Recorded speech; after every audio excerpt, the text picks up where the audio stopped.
Ipundo, ipundo, aruzingiye. Ipundo, ipundo, aruzingiye. À vous, maître. Philippe Meillac, je suis l'avocat d'un certain nombre de Rwandais, notamment de la présidente, la veuve du président Habyarimana, dans le cadre des différentes procédures. D'accord. Alors, je crois qu'il y a aujourd'hui, il y a eu trois types de procédures en lien avec les événements qu'a connus le Rwanda d'avril à juillet 1994. Il y a bien évidemment, et il faut l'isoler de tout le reste, la procédure concernant l'attentat du 6 avril 1994. Il faut l'isoler parce que ça, de toutes les procédures, c'est la plus ancienne. C'est la seule procédure qui a été diligentée, que ce soit à l'international ou dans les droits internes des États, donc en France, et parce qu'elle obéit dans nos règles de procédure à un traitement différent des autres procédures.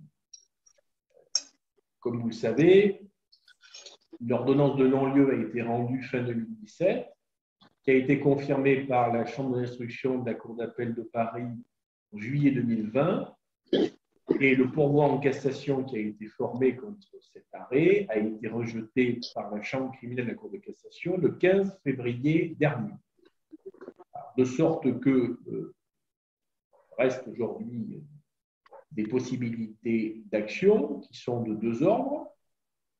Le premier, c'est un éventuel recours devant la Cour européenne des droits de l'homme à exercer dans le délai de 4 mois depuis cet arrêt de la Cour de cassation avant le 15 juin prochain.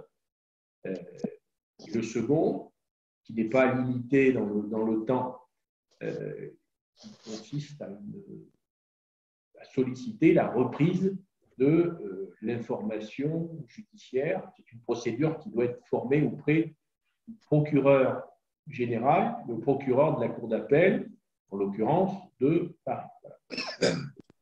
Toujours, ces démarches n'ont pas été engagées. Donc, indépendamment de cette procédure concernant l'attentat, il y a eu, comme vous le savez, ce sont des procédures qui ne sont plus du tout d'actualité, mais je crois qu'il faut en parler parce qu'elles ont existé et elles ne sont pas sans lien avec les autres procédures dont je parlerai dans un troisième temps, qui sont les demandes d'extradition émises par le Rwanda milieu des années 2000 et jusqu'au tout début des années 2010, qui ont toutes fait l'objet de rejet. Alors, à toutes fait l'objet de rejet, je schématise peut-être un peu trop. Il y a eu majoritairement des décisions défavorables, des avis défavorables. Alors, simplement, je rappelle en un mot que les demandes d'extradition formées par un État étranger sont examinées par la chambre de l'instruction de la Cour d'appel, c'est-à-dire que la même juridiction que celle qui examine, par exemple, l'appel contre l'UE. Et il y a une grande majorité de décisions d'avis défavorables qui ont été rendues. Les chambres de l'instruction et les cours d'appel rendent des avis et derrière, il y a éventuellement, si l'avis est favorable, il peut y avoir un décret d'extradition du Premier ministre. Si l'avis est défavorable, la procédure s'arrête. Donc, il y a eu majoritairement des décisions de cour d'appel défavorables, sauf à 3 reprises. Mais à chaque fois, la Cour de cassation a annulé ces décisions. Et la dernière fois, en février 2014, de manière assez cinglante, avec ce qu'on appelle des cassations sans renvoi. C'est-à-dire que, contrairement à ce qu'elle fait d'habitude, la Cour de cassation a elle-même pris la décision finale du dossier. Voilà. Donc, ces procédures-là sont aujourd'hui abandonnées, mais c'est finalement la suite des procédures d'extradition. Il y a toute une série de procédures d'information judiciaire, de jugement. Enfin, il y a des procédures enclenchées contre des ressortissants rwandais qui ont été accusés des événements du génocide et qui sont à des stades, alors, qui sont à la fois à des stades différents et qui ont été engagés de manière un peu différente. Pendant longtemps, jusqu'il y a 2 ans, 3 ans, toutes ces procédures avaient pour origine des plaintes déposées par le collectif des parties civiles pour le Rwanda, CPCR. Et souvent, ces plaintes étaient, je dirais, déposées soit concomitamment, soit postérieurement, mais peu de temps après des demandes d'extradition et des décisions défavorables en lieu en matière d'extradition. Ouais. Attends. Et aujourd'hui, la situation a un petit peu changé depuis 2019, puisque depuis 2019, on a des procédures qui sont engagées à l'initiative du parquet français, parquet de Paris, procureur de la République.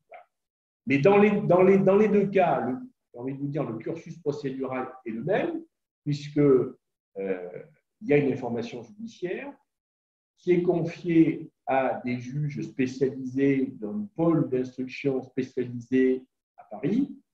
Et ensuite, à l'issue de l'instruction, il y a une décision qui est prise par ces juges, qui peut éventuellement faire l'objet d'un appel devant la chambre de l'instruction.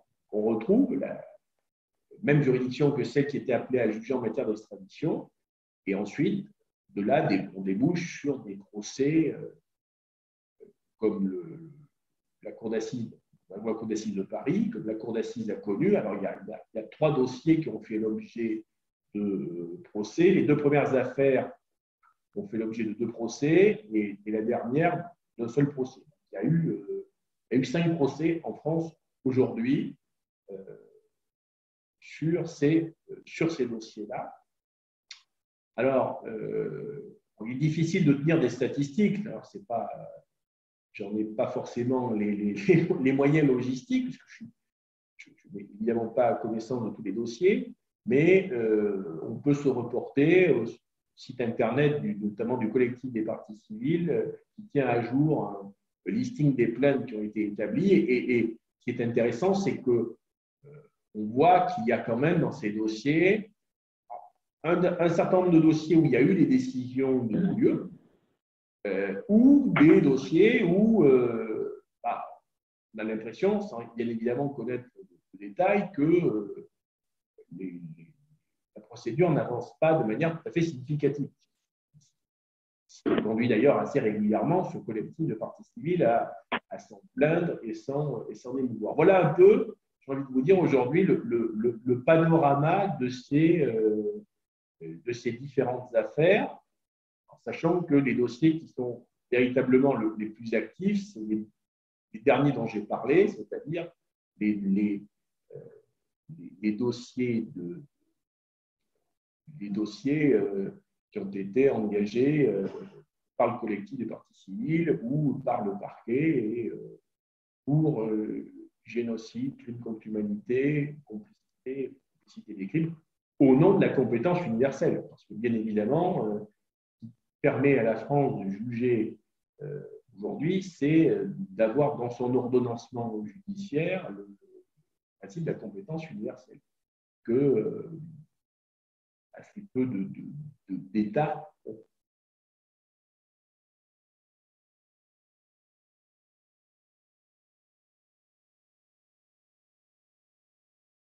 Et peut-être que le mieux maintenant, c'est de répondre à des questions de votre part un peu plus précises. Bonsoir, Monsieur Meillac. J'ai une question par rapport bien sûr, au cas plus récent.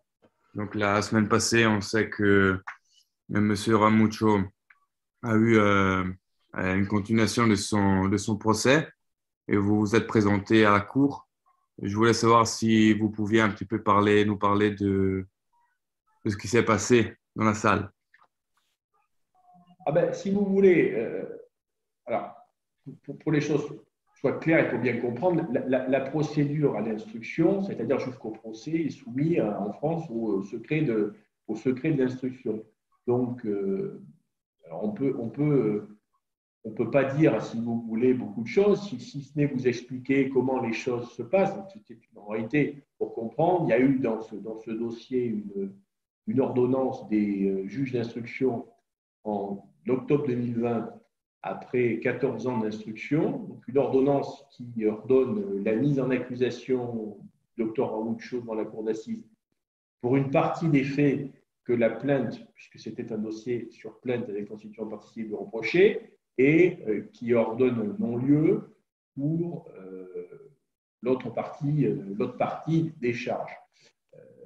Moi, naturellement, en tant que conseil du docteur Raoult-Chaud, j'ai fait appel de cette décision et c'est la chambre d'instruction qui a donc examiné l'affaire.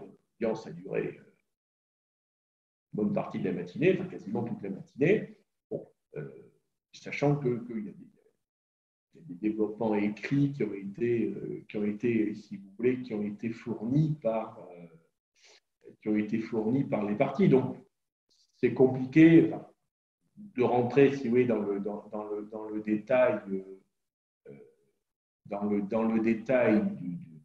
à la fois des accusations et puis ouais, ce qui est alors ce qu'il faut retenir, je dirais, c'est que c'est une audience à laquelle sont amenés à participer, et c'est d'ailleurs quasiment la seule fois durant cette phase de la procédure, durant l'instruction préparatoire. Devant un procès, c'est différent et c'est tout le temps le cas. Mais durant l'instruction, il n'y a quasiment jamais aucune occasion où sont confrontés le point de vue de l'accusation, des parties civiles et de la défense.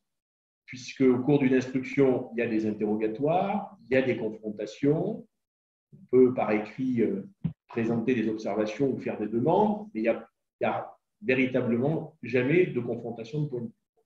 Ce qui est intéressant, c'est cette confrontation de point de vue, parce qu'on peut se rendre compte, et c'est le cas, que personne n'est en réalité d'accord sur le sort à donner à cette affaire. Et quand je dis personne, c'est évidemment pas seulement la défense contre l'accusation ou contre les parties civiles, mais même au sein des parties civiles, les positions exprimées sont assez différentes. Je expliquais qu'il y avait un certain nombre de charges que les juges d'instruction ont voulu abandonner. Et parmi ces, évidemment, le rôle des parties civiles, c'est de contester ce qu'elles font, cet abandon de charge. Et sur cet abandon de charge, encore une fois, il y a des contradictions, divergences entre elles. C'est-à-dire que certaines estiment qu'il faudrait n'abandonner aucune charge, d'autres qu'il faudrait en abandonner une partie, d'autres qu'il faudrait toutes les abandonner. Donc, voilà, je dirais, c'est peut-être une singularité de cette étape de la procédure. Voilà. Maintenant, on ne peut pas rentrer peut-être plus à ce stade dans le détail. Merci. Après.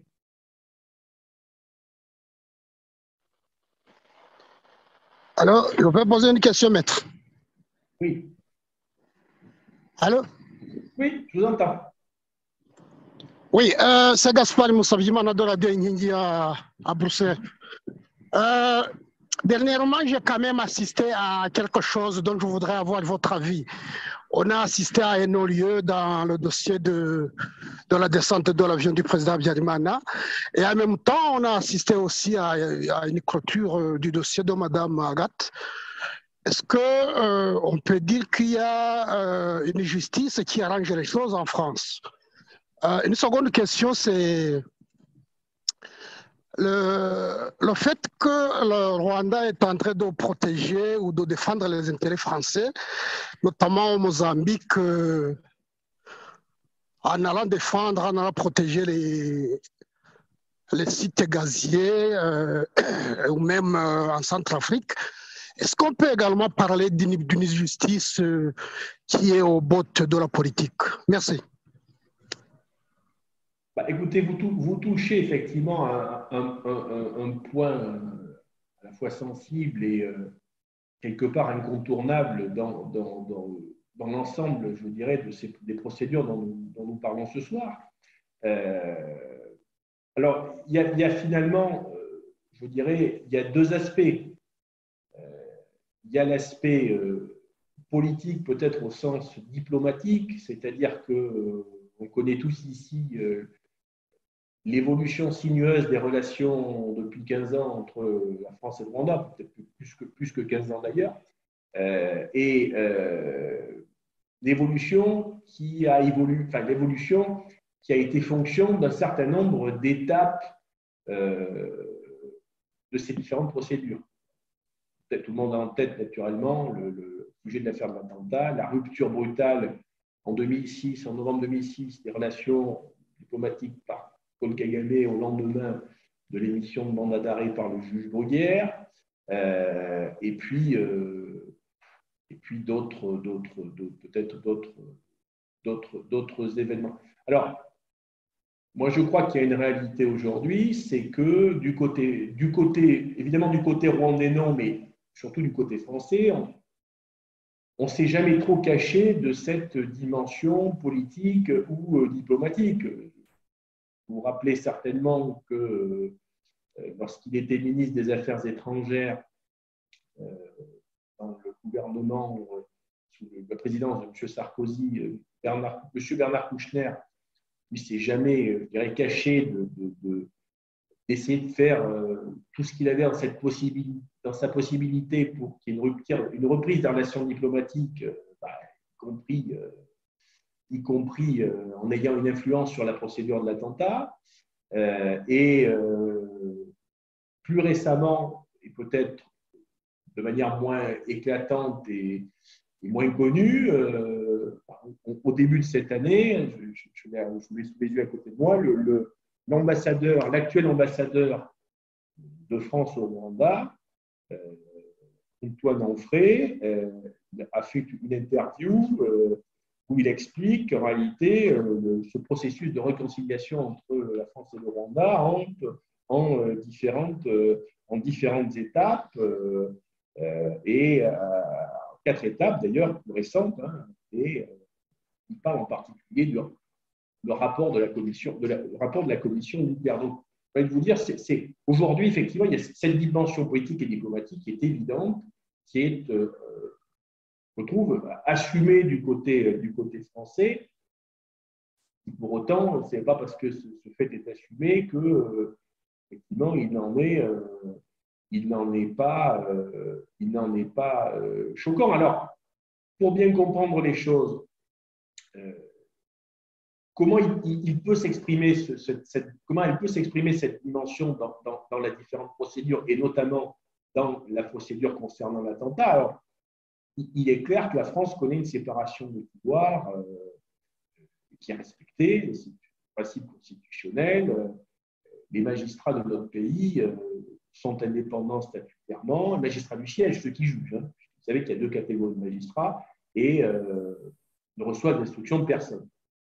En revanche, dans toutes les procédures pénales, en particulier celle-là, il y a un ministère public, un procureur, alors, soit procureur de la République, soit procureur de la Cour d'appel, soit procureur de la Cour de cassation.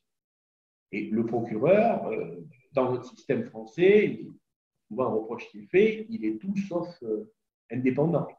Il est même dépendant. Et hiérarchiquement, il y a une hiérarchie entre le procureur de la République, Paris, de la Cour d'appel de Paris, et le procureur de la Cour de cassation. Et il est vrai que ce qui, en tout cas dans le dossier de l'attentat, a constitué un obstacle à l'évolution de ce dossier, c'est que depuis longtemps, depuis 2008, à une période qu'on peut situer à l'épisode de l'arrestation en Allemagne de Rose Kabougué, son extradition en France et sa mise en examen, le procureur, le parquet français s'est totalement désolidarisé des juges d'instruction. Totalement désolidarisé. C'est-à-dire qu'avant cette étape, il a soutenu le juge. Quand, par exemple, Bruguière a émis des mandats d'arrêt en 2006, mandats qui ont conduit à la rupture des relations diplomatiques, le parquet a soutenu le juge Bruguière. Et par contre, en 2008, quand il s'est agi de mettre en examen Rose Kabougué, le parquet n'a pas soutenu. Et dans toutes les étapes ultérieures, le parquet a voulu abandonner l'accusation. Et je dirais, il l'a fait. Alors, évidemment, quand il l'a fait, c'est en essayant de se justifier par des arguments juridiques ou judiciaires et pas des arguments politiques. On ne nous a jamais dit, naturellement, vous imaginez bien que il faut abandonner des charges contre toutes ces personnes pour des raisons politiques. On nous a tenu le discours un peu, quelque part, un peu convenu dans le jargon judiciaire. Néanmoins, il y a des choses qui m'ont un peu, des coïncidences qui m'ont frappé et qui continuent de me frapper. Par exemple, lorsque dans le dossier de l'attentat, le parquet de Paris a requis le non-lieu, en octobre 2017, si ma mémoire est bonne, 2018, pardon, octobre 2018, les réquisitions ont été connues le jour où la France a annoncé soutenir la candidature de l'ancienne ministre des Affaires étrangères rwandaise au secrétariat à la francophonie. Bah, on peut dire, oh, mais écoutez, c'est une coïncidence. Et plus encore, dans de nombreux dossiers de poursuite contre les Rwandais au titre du génocide, ces dossiers sont activés ou des audiences ont lieu, des échéances ou des étapes importantes ont lieu autour du 6 avril. Alors, la première fois, on se dit, non, c'est probablement une coïncidence, mais quand ça se répète régulièrement, c'est de moins en moins une coïncidence. Bon, c'est encore le cas d'ailleurs, je dirais, ces derniers jours. Pour prendre le cas du docteur Wamoucho, son cas est examiné par la Cour d'appel le 7 avril, le lendemain du 6 2022, l'appel de la mise en accusation. Et il y a 2 ans, quand le réquisitoire du parquet est tombé, le réquisitoire est tombé un 7 avril aussi. Alors, bon, je crois qu'il n'y a pas que 365 jours dans le calendrier, mais souvent les choses tombent. Je ne peux pas croire que je dirais, ces étapes qui tombent à ces moments-là soient véritablement le fruit du hasard. Voilà. Donc, je dirais qu'il y a cet aspect politique qui est évident et qui se concrétise de différentes façons, et notamment comme ça.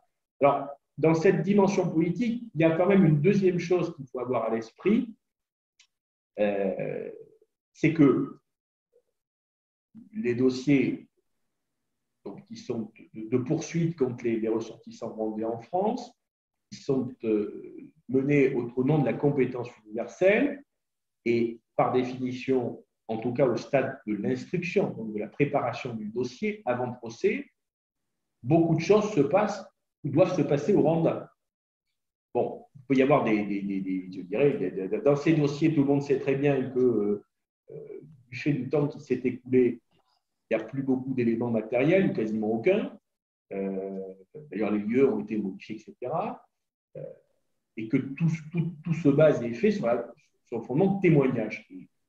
La majorité de témoins se trouvent encore au Rwanda et évidemment, il faut pouvoir aller les interroger, les auditionner, organiser des confrontations avec les personnes rwandaises visées qui demeurent en France.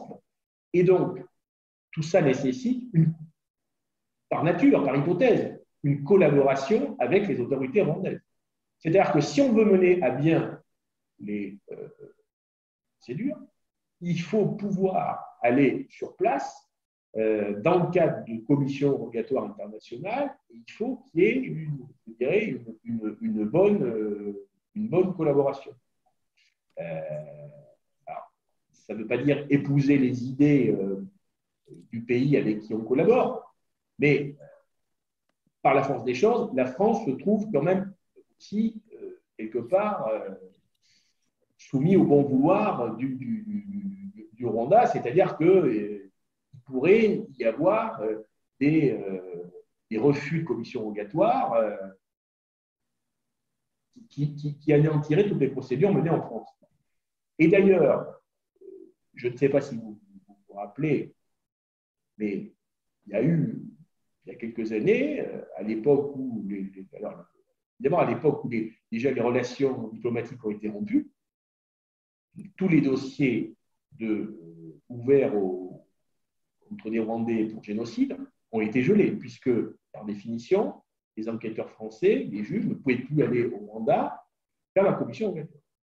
Et quand les relations diplomatiques ont été reprises, au début timidement, il y a eu un certain nombre d'épisodes. Il y en a notamment un qui a été, j'en ai eu connaissance par l'agence France Presse. L'agence France Presse avait fait une dépêche à l'époque en expliquant qu'il y avait des enquêteurs français qui s'étaient rendus au Rwanda et puis ce qui s'était passé, mais le contexte, encore une fois, politico-diplomatique n'était pas bon, et il s'était fait refouler du pays parce qu'on estimait que les dossiers n'allaient pas assez vite, etc.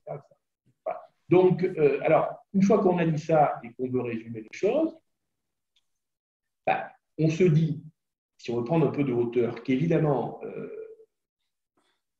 si, ça c'est un constat objectif, si le dossier de l'attentat devait aboutir à un procès, il y aurait probablement une rupture des relations diplomatiques, ce qui serait un problème au niveau diplomatique, et ce qui serait également un problème au niveau de la poursuite des dossiers génocide et crimes contre l'humanité qui sont en cours depuis pas mal d'années, et que tout le travail qui a été fait serait anéanti.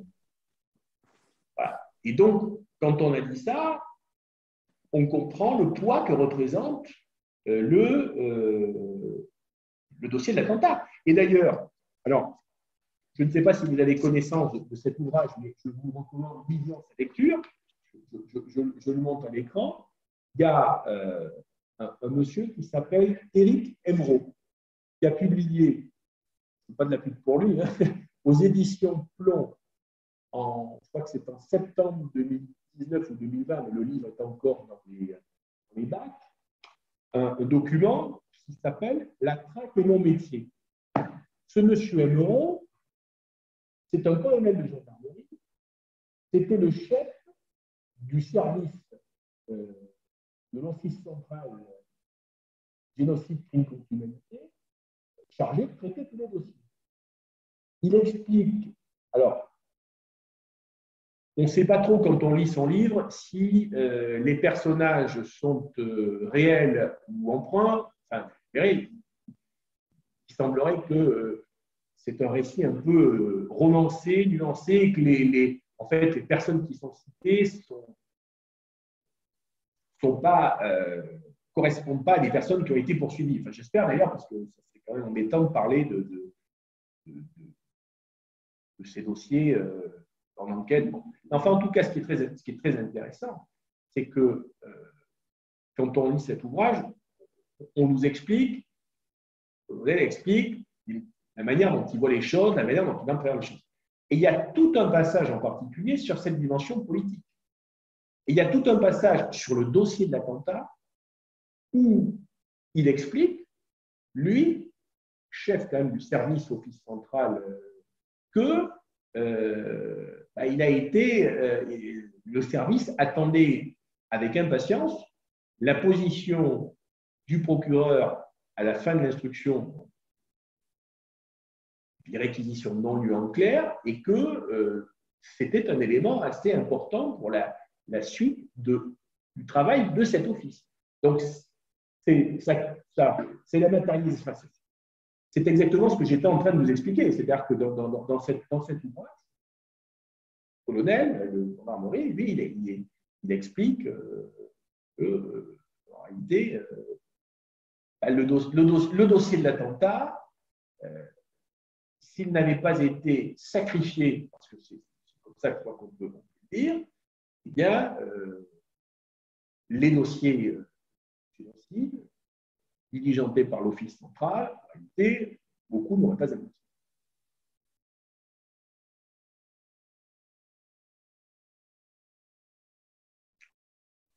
Non, merci de me passer la parole. Ce n'est pas vraiment une question.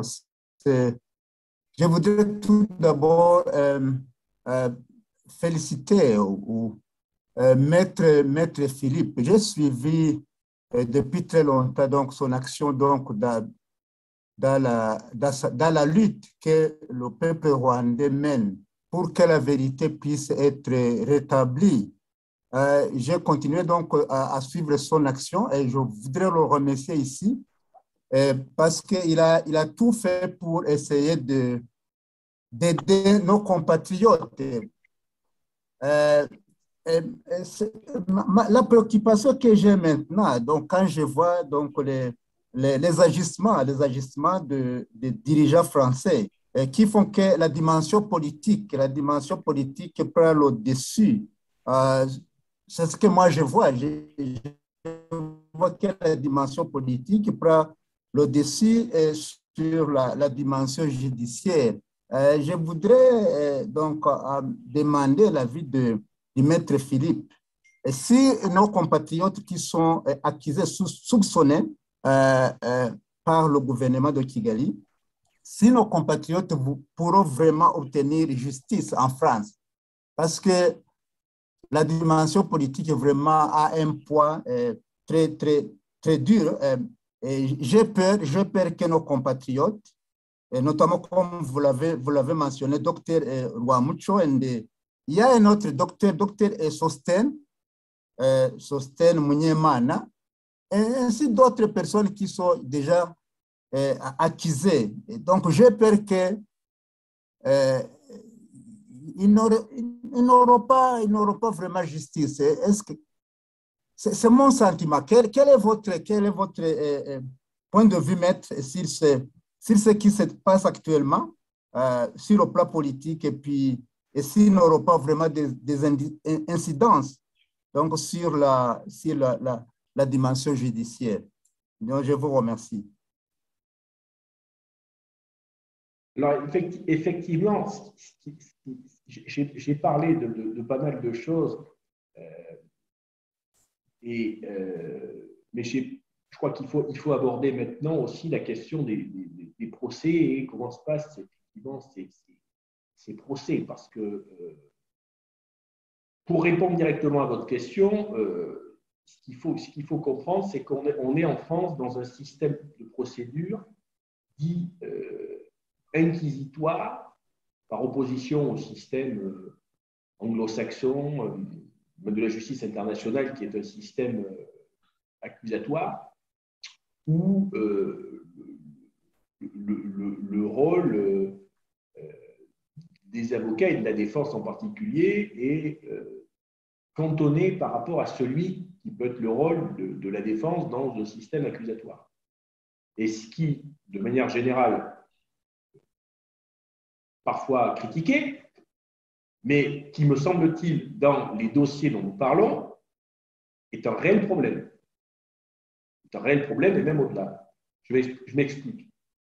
Vous expliquez tout à l'heure que l'instruction, beaucoup de choses, ou quasiment tout, se passait au Rwanda.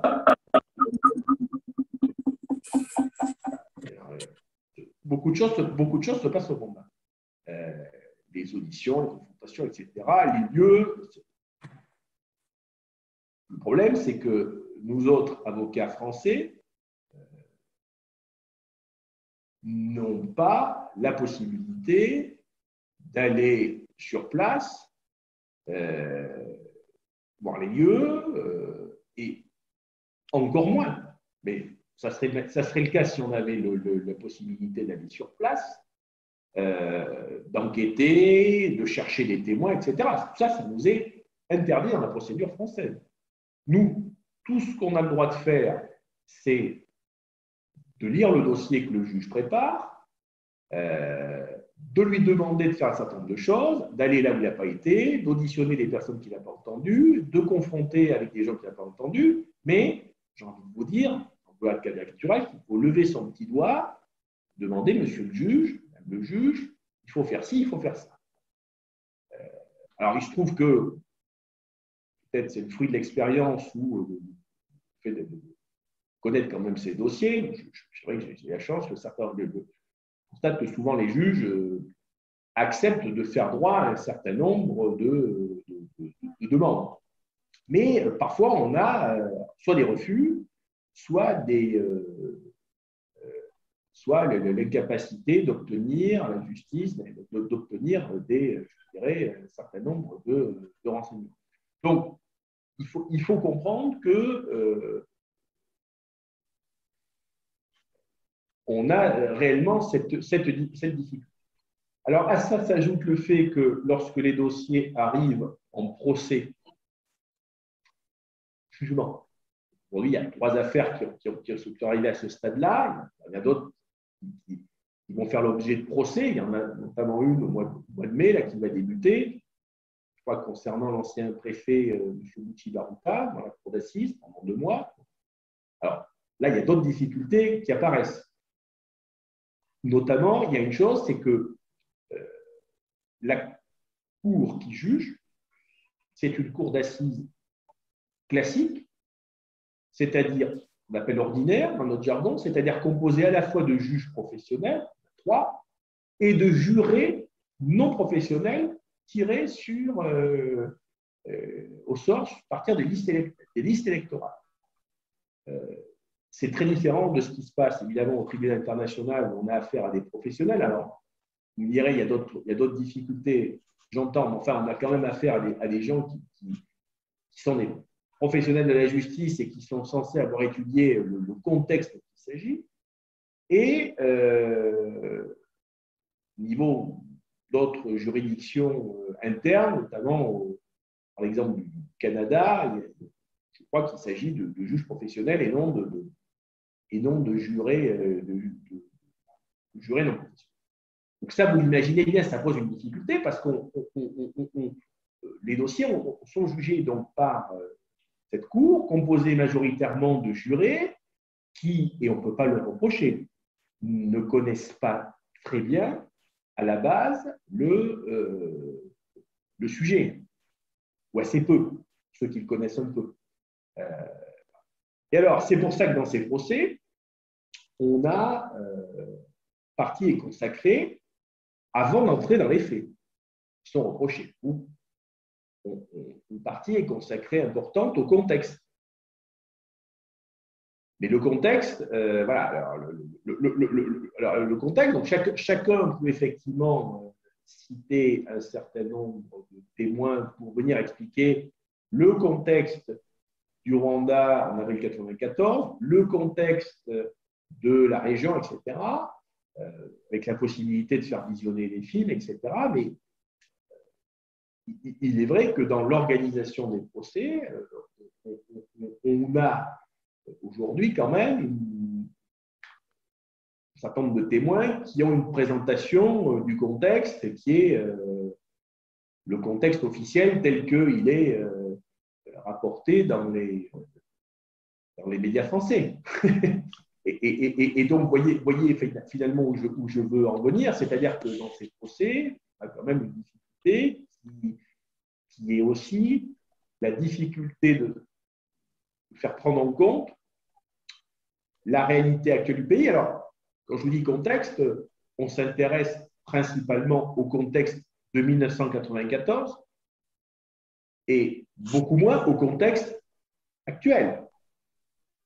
Alors qu'il est tout aussi important parce que les témoins sur les faits qui sont entendus à la suite de cet examen du contexte, évidemment, ils peuvent être sujets à des pressions, dirons-nous, voilà, en tout cas, un certain manque d'objectivité et de sérénité. en tout cas, il y a un contexte politique au Rwanda qu'on ne peut absolument pas occulter et qui est assez difficilement, pour aujourd'hui, ce qui est le cas de ce qu'on peut voir dans les premiers procès, assez difficilement pris en compte. Donc, tout ça mis bout à bout fait qu'effectivement, ces procès sont difficiles. Maintenant, encore une fois, vous parlez d'un procès qui doit avoir lieu au mois de mai, il y en aura d'autres, et il y aura effectivement, il faut absolument que les choses puissent, quelque part, s'améliorer, pas de ce point de vue-là. OK. Merci. Bonjour, Maître Philippe. Moi, c'est Bonheur. J'ai une question. Donc, je voudrais savoir, on sait que la France a été reconnue comme un pays de droit, mais quand on observe la relation entre le Rwanda et la France à l'époque du président Juvenal Habyarimana, on a tendance à penser qu'en France, il n'y a plus de justice en face des intérêts politiques jusqu'à sacrifier même les Français. Je vais dire ceux qui sont tombés dans l'avion avec le président Juvenal Habyarimana. Mais quelle est votre lecture par rapport à ce point? Si vous voulez, aujourd'hui, alors pour parler effectivement de mes raisons, de parler des citoyens français, partie civile française qui sont dans cette affaire de l'attentat, qu'on n'entend pas, qu'on a très peu entendu, et quelque part, ça aurait été sans doute bien aussi de les entendre, parce que l'affaire de l'attentat, ce n'est pas qu'une affaire franco-rwandaise, c'est une affaire aussi, je dirais, qui concerne des familles françaises. Maintenant, je crois qu'effectivement, il y a j'en ai parlé assez longuement tout à l'heure, il y a un contexte politique qui s'est exprimé dans le processus judiciaire au travers de l'attitude de l'accusation du ministère public. Bon, il faut comprendre que dans un procès, le ministère public, l'accusation, le procureur, c'est une partie, et une partie importante. Bon. Et que quand on ne peut pas, si vous voulez, à l'issue d'une instruction, envisager d'organiser un procès si le procureur n'entend pas soutenir l'accusation. À la différence du système anglo-saxon accusatoire, ce n'est pas le procureur l'acte d'accusation du procureur qui saisit le tribunal, mais l'acte d'accusation, c'est le juge, la cour qui l'émettent, mais il faut bien avoir en tête qu'elles auront du mal à le lancer, à l'émettre, à saisir une cour, juger, s'il n'y a pas un procureur qui accuse.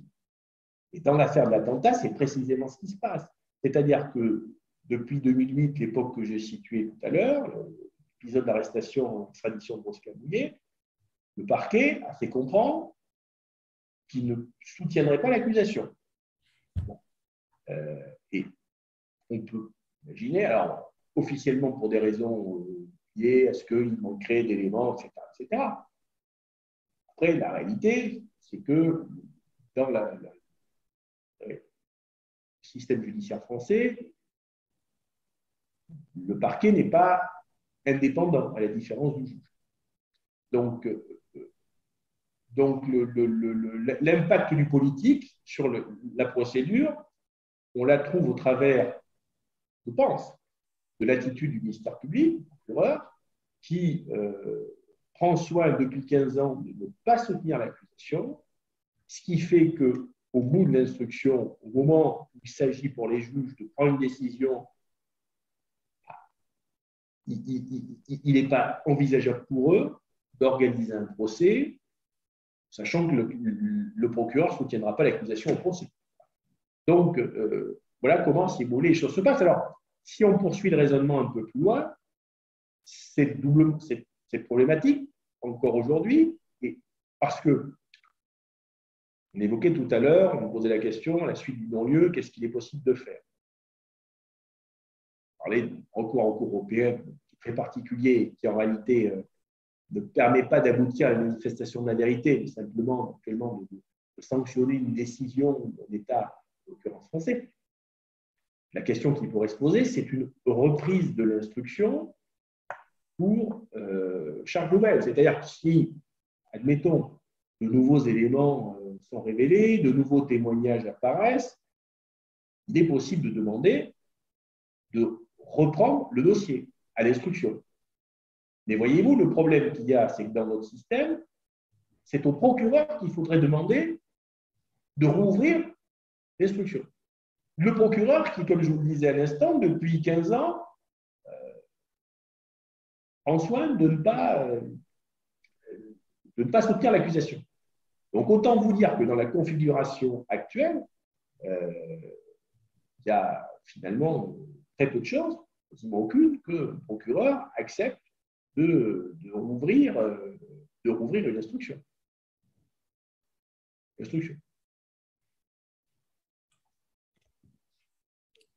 Une autre question, c'est que je ne sais pas si peut-être vous avez parlé de ça dans votre présentation parce que je n'étais pas sur place, ou bien si la question a été posée, mais aujourd'hui, ce qui concerne les Rwandais qui suivent la situation, on parlait toujours des non-liens. Le non-lien, aujourd'hui, on voudrait savoir exactement est-ce que l'affaire est terminée et close ou bien qu'est-ce qui se passe? Parce que le non-lien, en termes juridiques, nous, moi, personnellement, je ne suis pas je comprends. Yeah. Mais bon, donc, on veut savoir exactement, est-ce qu'il y a une autre possibilité que ce procès puisse être réouvert ou pas? Alors, c'est ce que j'étais en train d'expliquer finalement à l'instant, si vous voulez, c'est que, alors, le non-lieu, ça signifie quoi? Ça signifie qu'à un moment donné, au bout d'un certain nombre d'années, le juge dise, moi, j'ai fait tout ce que je pouvais faire, juge d'instruction, j'ai fait tout ce que je pouvais faire, j'arrête et on prend une décision. C'est ce qui s'est passé fin 2017. Le juge a dit, moi, j'arrête les autres. Alors, c'est d'ailleurs intéressant de se remémorer pourquoi, le contexte dans lequel l'instruction s'est terminée. Donc, c'est ce qui s'est passé. Le juge a dit, moi, j'arrête. À partir de là, il a transmis le dossier au procureur qui a donné un avis. Comme vous pouvez l'imaginer, et pas forcément d'ailleurs pour des raisons liées au dossier en lui-même, mais parce que c'est, pour des raisons autres, politiques, il y a eu effectivement une demande de non-lieu du procureur qui tourne non-lieu que le juge d'instruction a suivi. Mais alors, il faut quand même se rappeler les circonstances dans lesquelles… Alors, pour revenir, je termine pour répondre à votre question. Alors, ça veut dire que, voilà, c'est la position de la justice française de dire à un moment donné, il n'y a pas d'éléments suffisants pour un procès contre qui que ce soit. Parce que c'est pareil, on aurait pu imaginer, il y a, vous savez, aussi bien que moi, plusieurs personnes, 8 qui ont été mises en examen en 2008 et en 2010. Les 8 ont bénéficié d'un non-lieu. On aurait pu imaginer, ça arrive souvent dans les procès criminels, qu'on estime sur les 8 personnes, il y a des charges suffisantes pour certains d'entre eux et des charges insuffisantes pour d'autres. Là, on a estimé que c'était la même chose pour nous. Déjà, il n'est pas forcément habituel. Pour autant, j'ai envie de vous dire qu'un non-lieu, ça a moins d'implication qu'un acquittement. Parce qu'un acquittement, à l'issue d'un procès d'assises, on ne peut plus rien faire. C'est-à-dire que si on a acquitté pour participation à l'attentat, même s'il y a de nouveaux témoignages qui apparaissent plus tard, il peut y en faire, de nouveaux éléments. Là, dans la configuration de non-lieu, s'il y a de nouveaux éléments, de nouveaux témoignages, ou, comme par hasard, la fameuse enquête secrète du TPIR, dont on connaît maintenant, dont le rapport a été divulgué par Julie River, qu'on arrive à obtenir, et bien on peut s'en servir pour demander une ouverture de nos dossiers pour chaque. Donc, tout n'est pas perdu, si j'ai envie de vous dire. Le problème, je reviens à ce que je disais dans la question précédente, c'est que celui qui est habilité à ordonner la reprise de l'information, c'est le procureur. Donc, évidemment, tout porte à croire qu'il n'est pas indépendant et en tout cas pas insensible à la dimension politique des choses. Alors, ça, c'est pour répondre à votre question. Ce que je voudrais préciser, j'ai abordé en débutant la réponse, c'est que moi, j'ai quand même en tête, ça a beaucoup marqué, c'est les circonstances dans lesquelles le juge français d'instruction a mis fin à l'instruction fin 2017. Il a rendu l'ordonnance fin 2018 et l'instruction s'est achevée fin 2017.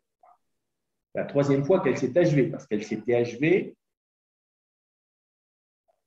d'autres reprises avant. Elle s'est achevée dans un contexte très particulier parce qu'il devait y avoir chez le juge une confrontation entre un témoin qui s'était manifesté peu de temps avant et plusieurs des mises en examen. Bon, ce témoin avait été entendu quelques mois plus tôt, le juge avait trouvé tout à fait convaincant, et à notre demande, à la demande des parties civiles, il a organisé une confrontation. Et à la confrontation, tout le monde le sait, puisqu'il y a eu de nombreuses communications par la presse, donc les mises en cause, mises en examen, ont choisi de ne pas venir, et leurs avocats ont écrit au juge, et ce qu'ils ont écrit au juge, ils l'ont publié sur Internet pour expliquer qu'il n'y avait aucune raison de venir être confronté à ce thème. Moi, ce que je peux vous dire, c'est que dans n'importe quelle procédure en France, si vous avez mis en examen une affaire criminelle qui s'amuse à faire une chose pareille, soyez sûr qu'il y aura une réaction rapide et ferme, et heureusement même. Le parquet, le procureur demandera qu'on aille chercher, qu'il y ait des mesures contre mise en examen. Et là, dans ce cas précis, il n'y a eu aucune initiative du procureur. Alors, on comprend bien que dans ces conditions-là, le juge d'instruction se soit résigné et s'est dit finalement, ça ne servait plus à rien de continuer son instruction s'il y avait une telle inertie du côté du parquet et que de toute façon, le parquet ne soutiendrait pas l'accusation.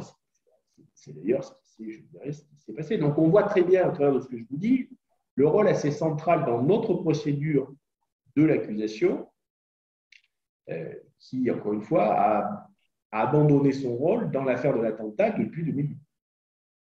C'est une petite question que je voulais poser. On voit que le politique a pris le dessus sur ce dossier de l'attentat. Est-ce que si le président actuel qui soutient monsieur Paul Kagame n'était pas élu pour la deuxième fois et qu'il y a changement à la tête du pouvoir, est-ce que pensez-vous qu'avec de nouveaux éléments, il y a lieu, on peut justement donc on peut reprendre le dossier à la justice, ou bien qu'est-ce qui peut se passer si jamais la tête du pouvoir français s'était changée? Croyez-vous qu'il y a moyen de changer la situation ou bien? Écoutez, je ne connais pas suffisamment. Enfin, je connais pas là, on est sur des sujets qui dépassent un peu, je pense. Non, puisqu'on dit que s'il y a de nouveaux éléments, oui, donc le dossier n'est pas non, clos. non, mais c'est surtout la question qui est posée, c'est en clair si l'actuel président n'est pas réélu et donc c'est son, je dirais, l'autre candidate qui est élue, est-ce que ça va changer quelque chose sur entre guillemets, la politique de la France? Alors, bon, si on écoute j'en écoute. C'est difficile de répondre à cette question très, très objectivement. Moi, je sais d'ailleurs pas si l'autre candidate qui est opposée à l'actuel président a véritablement s'est intéressé, et on pourrait comprendre que non, s'est véritablement intéressé au sujet. Ça, je crois pas qu'on puisse le faire. Après, quand on parle de dimension politique, c'est pas forcément lié à la personne. Bon, je ne vous apprendrai rien en vous disant qu'à un moment donné ou à des périodes données, un État, que ce soit l'État français ou l'autre, il a un intérêt par rapport à un autre État qui n'est pas l'intérêt de son dirigeant, qui est l'intérêt de l'État. Voilà. Donc, ces dernières années, l'État français considère, moi je n'analyse pas les choses sous l'angle de telle personne, que son intérêt, quelque part, c'est que ce dossier d'attentat peut-être n'aboutisse pas. Et cet intérêt de l'État s'exprime au travers de la position du ministère public, qui est quand même, rappelons-nous, le représentant de l'État dans une procédure pénale. Le ministère public, ce n'est pas le représentant d'un dirigeant, c'est le représentant de l'État. Donc, on peut imaginer que les choses pourraient changer, mais on ne peut pas exclure qu'elles ne changent pas forcément. En tout cas, moi, je n'ai pas vraiment de compétences pour faire des prédictions. Je peux reposer la question comme ça. Parce qu'il y a quelqu'un qui s'intéresse à ce que ce dossier n'aboutisse pas. C'est ce que je pense. Alors, il y a l'ONU, il y a la France, il y a le Rwanda, il y a l'opposition rwandaise qui veut que le dossier soit présenté à la justice tel qu'il est. Parce que personnellement, je suis persuadé que les éléments qui sont dans le dossier sont suffisamment, donc le dossier est suffisamment outillé pour être présenté devant la justice. Bon. Alors, voilà. On avance, c'est comme dans un champ, on va planter, on va d'abord cultiver le champ, et puis après, on va chercher la semence, et puis on va planter. Mais dans le dossier rwandais, dans ce dossier, c'est que les gens veulent aller planter dans un champ qui n'a pas été cultivé. Parce que le dossier de l'attentat, c'est la tête du dossier. C'est vraiment c'est cela qui a déclenché et les massacres et le génocide, pour moi. Il n'y a pas de doute. Alors, comment on avance dans tout ça, dans les préambules, sans que le dossier en soi n'avance pas? Qui a intérêt à ce que ce dossier n'aboutisse pas? Le Rwanda, je sais. Mais la France a perdu ses citoyens dans cet avion. Et l'ONU a l'avantage qu'il soit lavé dans ce dossier. Alors, pourquoi ce dossier vraiment je ne parviens pas à comprendre qui a intérêt à ce que ce dossier n'aboutisse pas réellement. Écoutez, alors, il y a quelque chose je dirais, de tout à fait, d'ailleurs, intéressant dans ce que vous dites, c'est que la première, tout à l'heure, je vous parlais des procès en France et du contexte qui rappelait un début de procès, notamment aux jurés, aux professionnels, qui ne connaissent pas forcément l'histoire de l'État. Ce qui est vrai, ce qui est frappant, c'est qu'on explique à ces jurés que le point de départ des événements dramatiques que le mandat a connus entre avril et juillet 1994, Alors, on remonte au-delà, mais l'élément déclencheur, c'est l'attentat. Et on leur explique forcément qu'il y a une procédure qui est menée en France, mais qu'au final, il y a un non-lieu et qu'on n'est pas capable de déterminer qui a fait tout. Donc, imaginez quelque part, je mets à leur place, les bêtements dans lesquels ils doivent se trouver. On leur dit, écoutez, voilà, là, on vous demande de juger quelqu'un qui est accusé d'avoir participé à un titre ou à un autre au génocide. Donc, le génocide a lieu dans telle période, il a été causé par tel événement. Et non, cet événement-là, on a ouvert une instruction, 20 ans d'instruction, et puis au final, on ne sait pas. Voilà. Ça, c'est quand même c'est quelque chose qui est... Il y a quelque chose qui m'intrigue avec l'institution ONU. Qui va accuser l'ONU? Parce que, voilà, ils ont accepté que c'est eux qui ont initié les enquêtes sur cet attentat selon la résolution 955, que le génocide a eu lieu entre le 1er janvier 1994 jusqu'au 31 décembre 1994. Mais voilà, l'ONU revient derrière, il accepte que le génocide commence le 1er octobre, donc le jour où le FPR entre au Rwanda, le 1er octobre 1990, jusqu'en décembre 1994.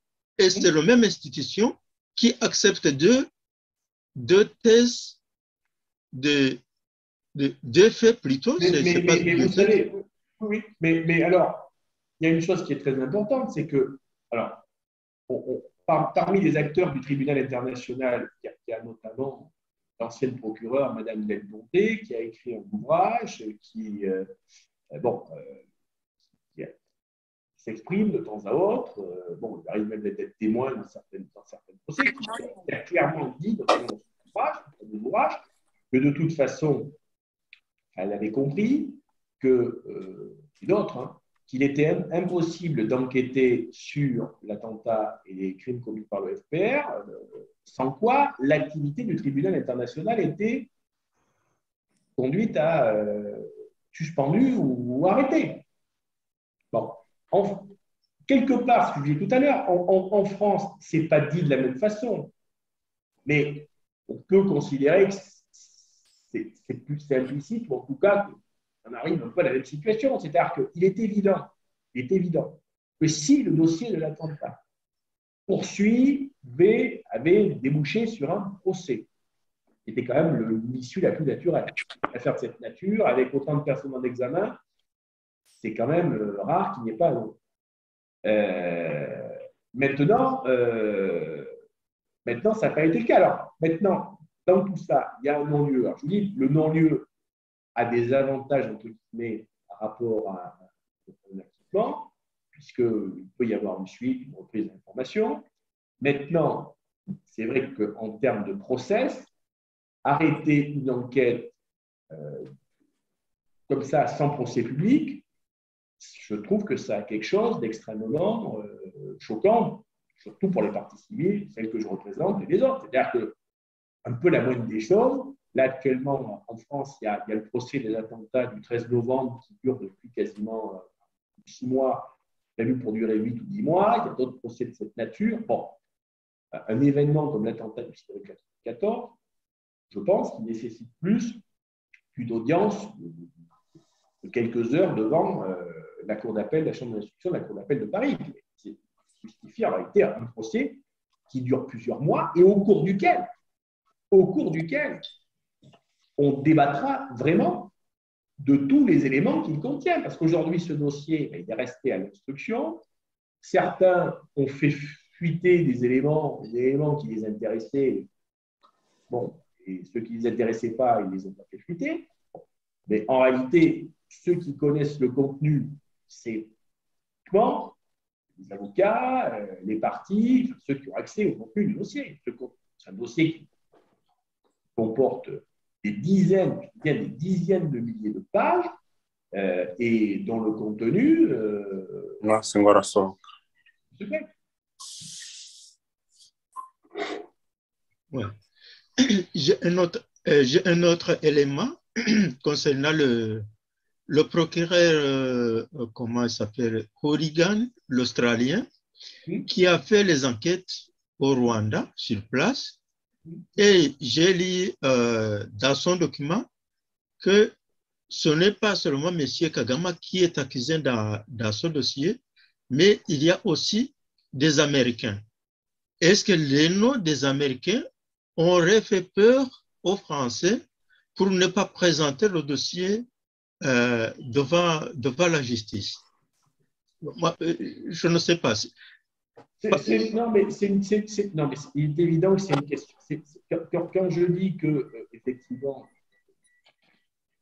on peut penser qu'il n'y ait pas intérêt à ce qu'il y ait un procès, alors, comme vous l'imaginez, ce dossier comporte, je le disais à l'instant, d'innombrables informations. Il y a des dizaines de milliers de pages, des informations, on va dire de toute nature. Enfin, il y a des informations qui sont de contexte, etc. On peut estimer que peut-être aussi, il n'y a pas que l'État rwandais qui n'a pas intérêt à ce qu'il y ait un procès. pour parler très clairement, on peut imaginer que d'autres grands États, comme celui que vous venez de citer, estiment que il n'y a pas de procès à dire. D'ailleurs, je renvoie à l'ouvrage de Mme Del Ponte. Mme Del Ponte, elle parle d'un certain nombre d'autorités américaines qui lui ont mis un peu des bâtons dans les roues. Voilà. Donc, oui, on comprend bien que il n'y a pas que le Rwanda et éventuellement par voie de conséquence la France qui ne veuille pas ou ne veut pas intérêt à ce qui est son procès. Ce qu'il y a de certain, c'est que c'est vrai qu'on a du mal à imaginer, à comprendre pourquoi un événement de cette nature ne puisse pas donner lieu à un procès. C'est évident. Et je dirais même que les parties civiles auraient préféré qu'il y ait un procès et éventuellement se solde, parce que parfois ça arrive par un acquittement, plutôt qu'une décision de non-lieu couchée sur du papier qui leur soit notifiée par la poste. Parce que l'ordonnance de non-lieu, elle a été prise à l'écrit. L'appel devant la cour d'appel de la chambre d'instruction a eu lieu hors la présence des familles. Ce n'est pas prévu. Les familles ne sont pas présentes. Donc, la décision de non-lieu, elle est prise avec les familles, les victimes, totalement mises à l'écart du processus. Ce qui n'est évidemment pas du tout le cas d'un procès où la famille est amenée à être présent, éventuellement témoigner, et en tout cas observer tout ce qui se passe, tout ce qui se dit. Et ben, voilà. Je crois qu'il y a effectivement il y a une volonté quelque part assez profonde qu'il n'y ait pas de procès de l'attentat au niveau international et forcément au niveau. Merci, Maître Melak. Merci. Bon, je vais être obligé d'arrêter parce qu'il est 20h30. Oh, ok. Maître, j'avais, s'il vous plaît, je voudrais tout simplement avoir votre commentaire par rapport au rapport de Vincent Duclerc qui accuse la France des responsabilités lourdes et accablantes. Et ce que vous pensez des propos de l'actuel ambassadeur de France au Rwanda qui a dit que la France, la Belgique et le Zaïre ont facilité ou autorisé les massacres et les génocides. Alors écoutez, le rapport Duclerc, moi ce que je considère, mais c'est l'opinion d'un avocat et c'est l'opinion d'un avocat focalisé sur les procédures judiciaires, c'est que pour les procédures judiciaires dont la justice française est chargée, je pense qu'il n'apporte pas grand-chose, même quasiment rien. D'ailleurs, bon, on le voit assez clairement, et je pense qu'il obéit à une logique qui est complètement différente. Alors, vous faites bien de faire le lien entre ce rapport et l'interview, j'en parlais tout à l'heure, de l'ambassadeur de France au Rwanda, parce que l'ambassadeur de France au Rwanda, qui a été nommé l'année dernière, puisqu'il y a eu une longue période il n'y avait pas d'ambassadeur français au Rwanda, jusqu'à l'année dernière, et l'ambassadeur, effectivement, cite un certain nombre d'événements, 4 événements, comme ayant permis une reprise solide des relations diplomatiques entre la France et le Rwanda. Il cite notamment le rapport de la Commission. J'ai envie de vous dire, c'est intéressant, parce que ce que dit l'ambassadeur du rapport du Clerc montre en réalité bien l'intérêt de ce rapport et ce pourquoi il a été commandé et réalisé.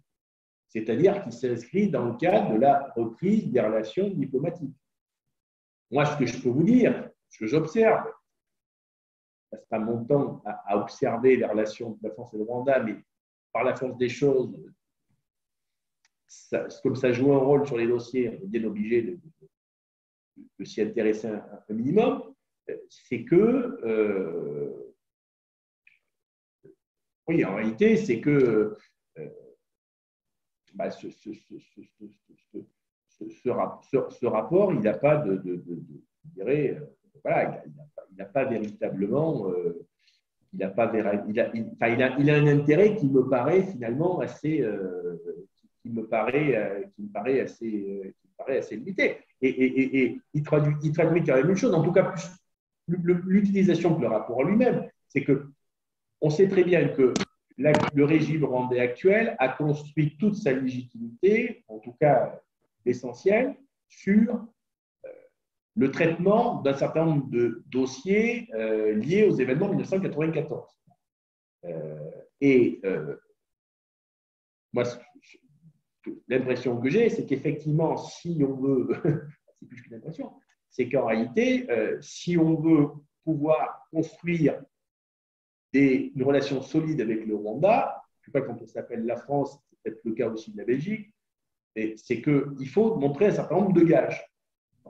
Et que le rapport du Clerc, c'est certainement un gage qui a été demandé pour pouvoir, une fois, aller vers des relations diplomatiques qui sont solides. Et ce rapport, la manière dont l'ambassadeur, dans cette interview, qui est quand même été remarquée du mois de janvier, le dit, ça confirme, je dirais, ça confirme bien une chose. Ok. Gaston?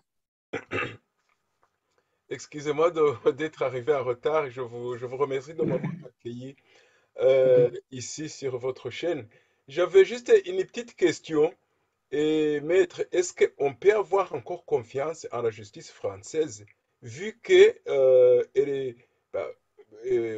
au vu de tout le monde le voit, on manipule la réalité, on essaie de cacher, on fait semblant, enfin on fait pas semblant, on protège carrément les criminels. Moi, au moment des événements le 6 avril, j'étais à Ndera, donc c'est une colline qui est en face de Masaka.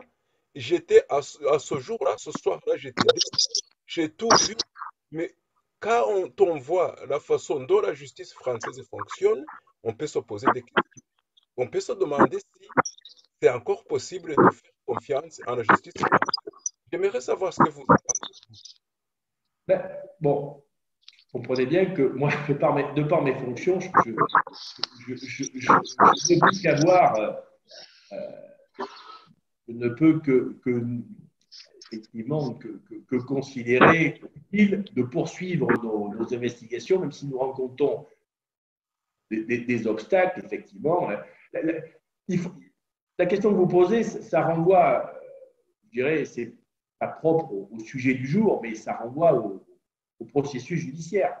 Dans un processus judiciaire, il y a différents acteurs, et au niveau des magistrats, il y a ceux du siège et ceux du parquet. J'ai expliqué plusieurs fois depuis entretien que ce n'est pas véritablement les juges du siège, me semble-t-il, qui ont posé des difficultés. C'est des gens indépendants, c'est des professionnels.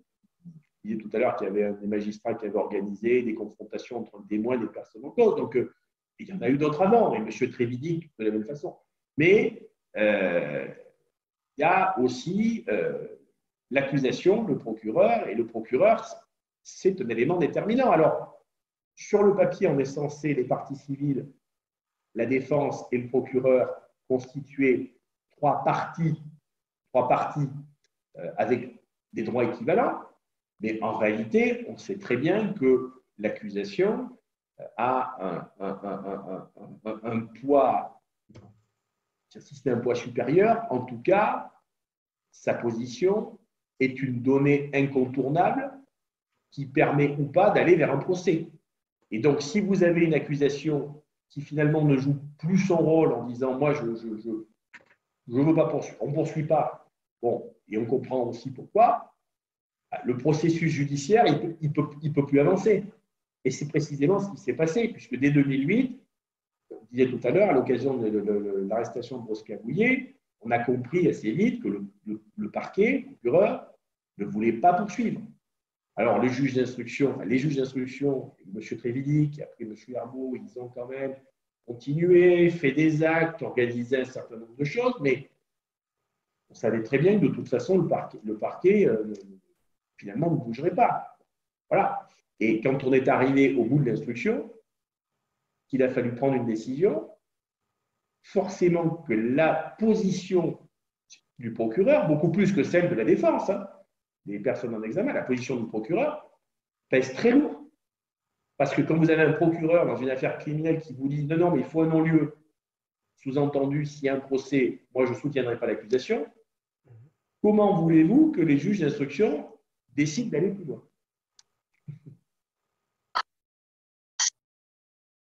Merci, maître. Je pense qu'on va recevoir pas plus de 2 questions maintenant, si vous permettez.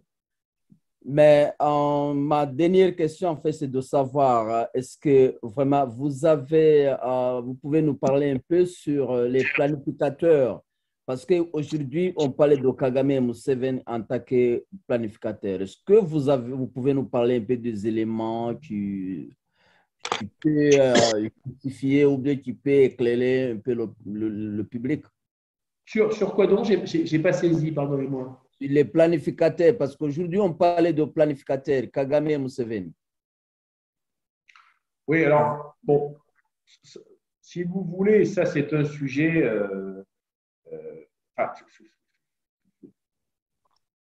Moi, je n'ai pas la prétention, même si je suis, comment vous dire, le nez dans les dossiers liés au Rwanda, l'attentat et autres depuis un certain nombre d'années, d'écrire l'histoire ou plutôt de réécrire l'histoire. Ce que j'ai plutôt envie de vous dire, c'est que dans ces événements malheureux, le problème, mais ce n'est pas un cas isolé, c'est qu'on a voulu écrire l'histoire à chaud. Avant que les procès soient menés, aboutissent. Bon. Et alors, il y a un certain nombre de gens, historiens, chercheurs ou autres, qui ont voulu écrire tout de suite l'histoire. Bon, ils ont fait bien évidemment beaucoup de mal. Et dans ces personnes-là, il y en a heureusement qui ont évolué, qui ont, en évoluant, finalement reconnu qu'elles avaient sans doute écrit l'histoire, peut-être un peu trop vite les choses, et qu'aujourd'hui, voilà, aujourd'hui, ça sera. Mais moi, je crois qu'on peut tirer véritablement de conclusions, y compris celles dont vous parlez, que si on arrive au bout d'un certain nombre de processus et de procès, et que notamment, tant qu'on en sera là où on en est actuellement au procès d'attentat, ça sera toujours très compliqué d'écrire l'histoire, parce que il y en a qui on vous dira « Ah ben oui, mais l'attentat, c'est le fait d'un tel, l'attentat, c'est le fait… » Et tout à l'heure, on le voit bien d'ailleurs dans nos procès. Dans nos procès, on présente le contexte, on remonte à loin dans l'histoire du Rwanda, 1959 et même avant. On déroule le fil de l'histoire, on arrive à 1990. Et puis, avant d'aborder les périodes d'avril à juillet, arrive le 6 avril, et là, bon. Alors, le 6 avril, alors c'est une certitude, l'avion du président a été abattu alors qu'il rentrait de Dar es Salaam, mais on ne sait pas partout. Donc, moi, je crois que ça sera ma conclusion, c'est que, effectivement, le dossier de l'attentat, il est déterminant, je dirais, parce que c'est censé qu'un événement pareil ne fasse pas l'objet d'un procès, mais c'est surtout que je ne vois pas comment on peut écrire l'histoire sans controverse majeure si cet événement n'est pas judiciairement éclairci.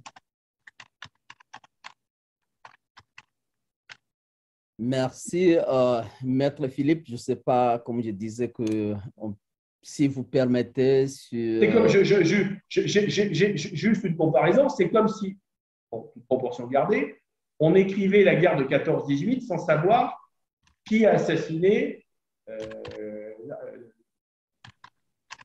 François Ferdinand en 1914. C'est à peu près de ce niveau-là. Alors, je rappelle aux téléspectateurs que c'est... Il y a quelqu'un qui... Je rappelle aux téléspectateurs qu'en fait, cette émission va passer sur la radio Inyingi, la Ipfundo TV, ici Nijuru et Bonheur TV. Je ne sais pas s'il y a d'autres peut-être qui pourront... des journalistes qui sont là.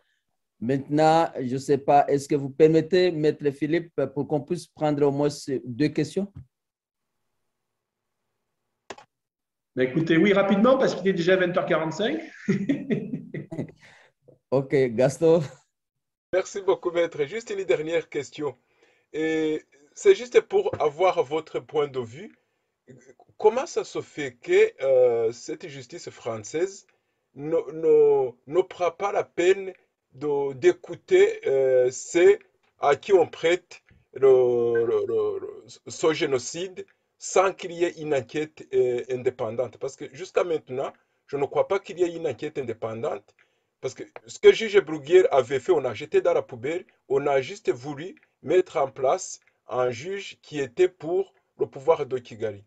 Comment ça se fait que cette justice française n'approche pas les Hutus, pour dire les choses, et qui étaient opposés à FPR pour exactement pouvoir savoir ce qui s'est passé, et que jusqu'à maintenant, on pointe toujours du doigt les mêmes. Est-ce qu'un jour, ils auront, selon votre expérience, ils prendront la peine de se dire, ben, il faudrait peut-être qu'on écoute l'autre partie, ou bien c'est fini pour Dobo, on va branchir M. Kagame et continuer à l'entretenir jusqu'à l'éternité. Je ne sais pas ce que vous en pensez. Moi, ce que je veux vous dire surtout, c'est que, bon, encore une fois, et c'est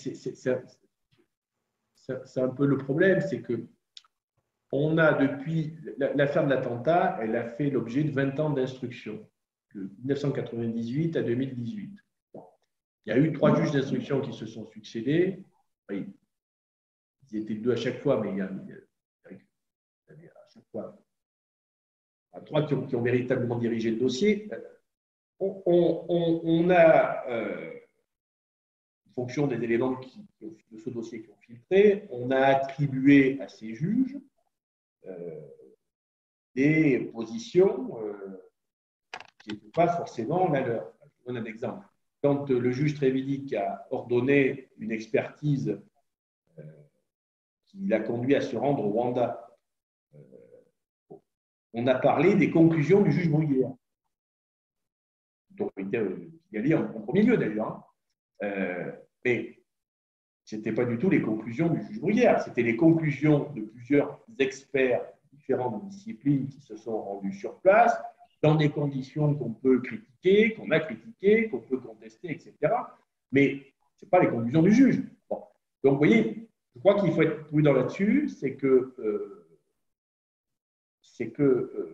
les juges d'instruction, donc les juges du siège, pas procureurs, juges d'instruction, qui sont des gens indépendants, je ne suis pas certain qu'ils aient, comment vous dire, enfin, il n'y a aucune collusion avec les autorités rwandaises. Et je pense même plutôt qu'ils ont toujours envisagé, enfin, c'est pas que je pense, ils n'ont envisagé qu'une seule, véritablement, ils n'ont creusé qu'une seule hypothèse, qu'une seule piste. C'est la piste du FPR. Alors, ceux qui vous disent aujourd'hui qu'on a creusé toutes les pistes, etc., ça c'est une présentation erronée. Au départ, en 98, en 2000, il y avait effectivement plusieurs hypothèses très différentes. Les extrémistes, on va appeler les extrémistes tout, les pistes étrangères, les Belges, les Français, enfin bon, moins 5 ou 6 ou 6 ou 7. Il y a eu. Mais ensuite, quand le dossier a véritablement débuté, on n'a creusé qu'une seule piste, que ce soit tous les juges d'instruction.